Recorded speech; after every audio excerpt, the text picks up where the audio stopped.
normalization of the global oil market.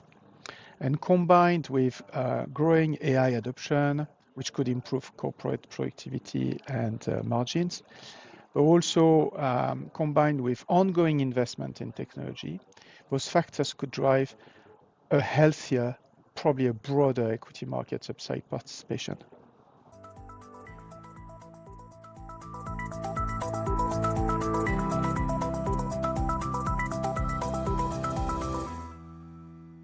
Welcome to this month's Market Outlook podcast, where we will continue to offer our guide to the financial markets. My name is Lorna Denny, and I'm joined by our investment strategist, Aymeric Forrest.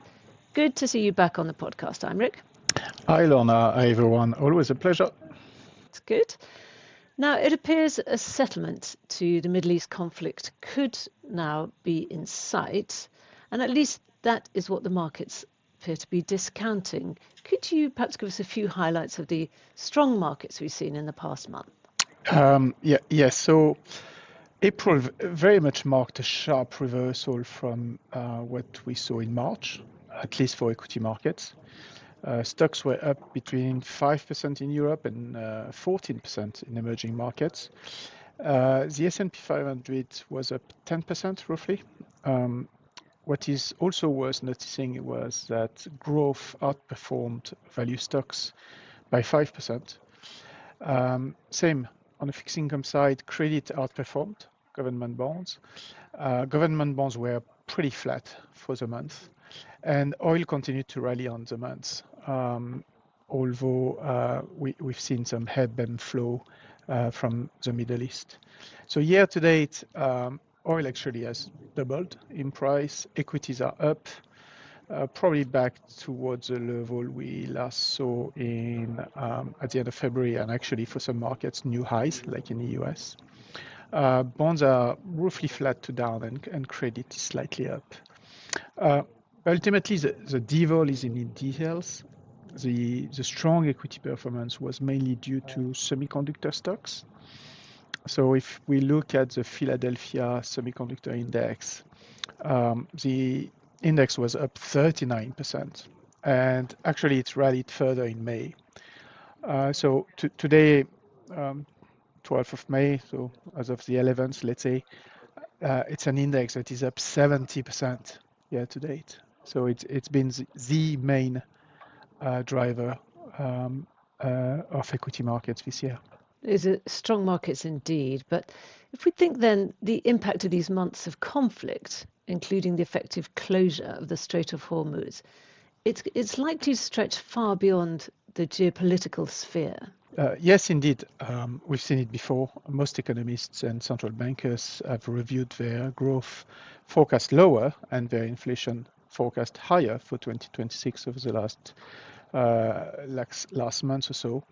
Our own economists expect Europe to grow less than 1% this year, and inflation to reach on average 2.7%.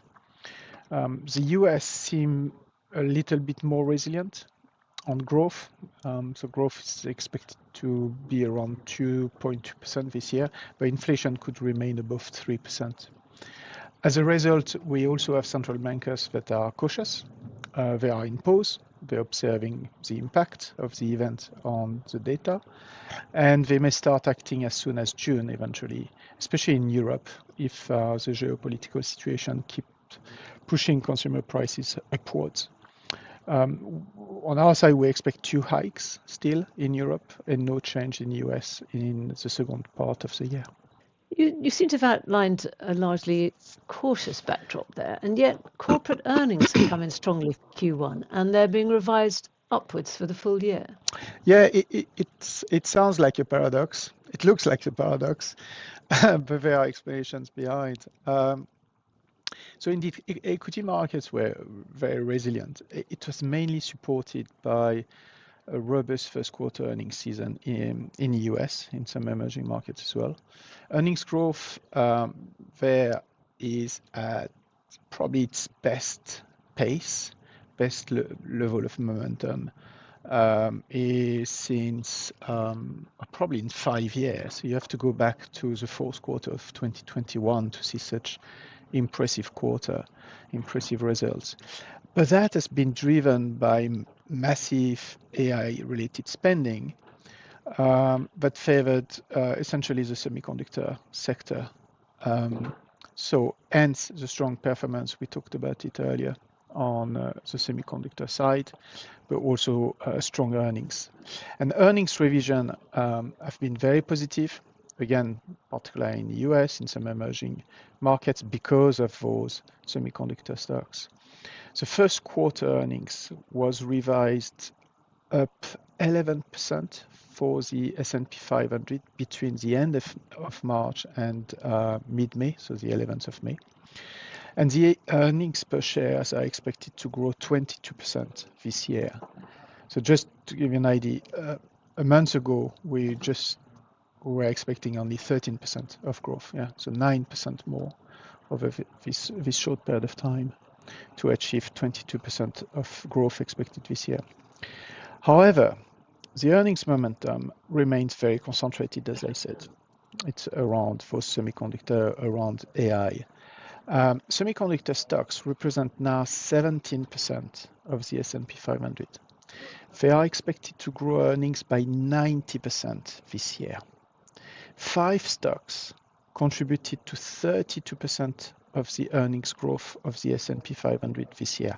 And if you take Micron alone, it contributed for 12% of the growth of the index. So we're talking about extremely concentrated, but also incredibly strong numbers for those sectors and those stocks.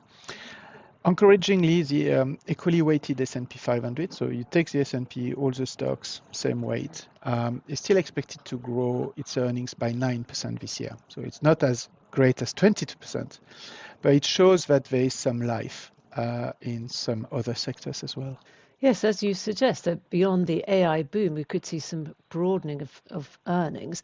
Will all this be enough to continue to fuel the risk-on rally in markets?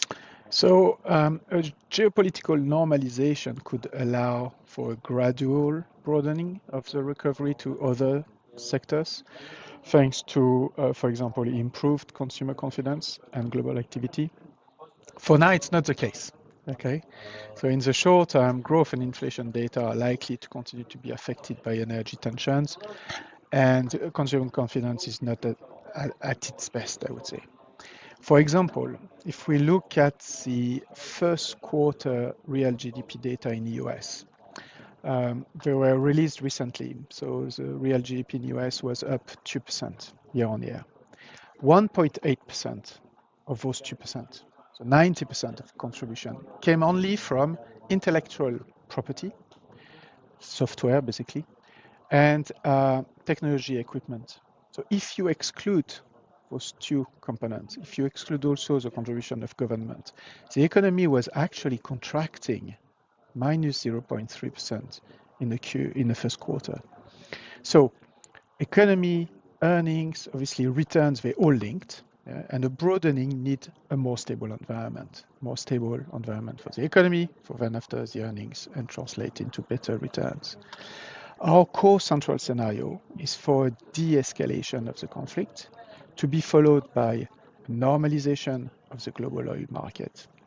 And combined with growing AI adoption, which could improve corporate productivity and margins, but also combined with ongoing investment in technology, those factors could drive a healthier, probably a broader equity market upside participation. But it has to happen. Yeah, of course. Yes, it's a lot to be proven there. So what adjustments have we made then to our asset allocation? Yeah, so of course we cannot ignore the geopolitical situation, but we cannot ignore the current technology trend either. So we remain constructive on risky assets with a preference for US equities.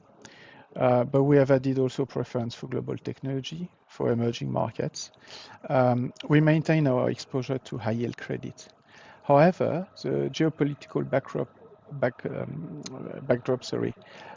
remains highly volatile and could continue to generate episodes of volatility, particularly in energy markets and sovereign rates.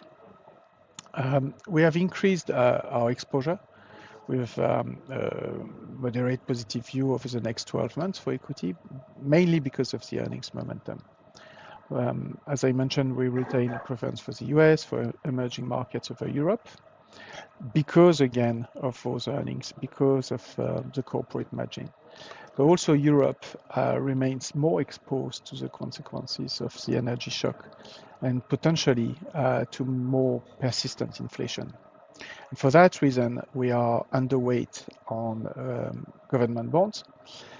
They could continue to suffer from this inflation, and we prefer credit and high yield. The corporate fundamentals remain relatively resilient, with limited refinancing needs at the moment, and the default rates still are contained. However, on the default rates, we will have to monitor over the next 6 months, especially with regard to the geopolitical situation and the potential impact on the economy. Thank you, Aymeric, very much indeed. Thank you, Lorna. Thank you very much, everyone. And if you found this episode interesting, do visit our website for more of our team's insights, including previous podcasts and our series of investment basics articles. You can find us on Apple, Spotify, YouTube, and all leading podcast apps. Search for BNP Paribas Asset Management, updates for AXA, and subscribe to our channel. And if you like what you hear, then please do rate our podcast on your chosen platform. Thank you.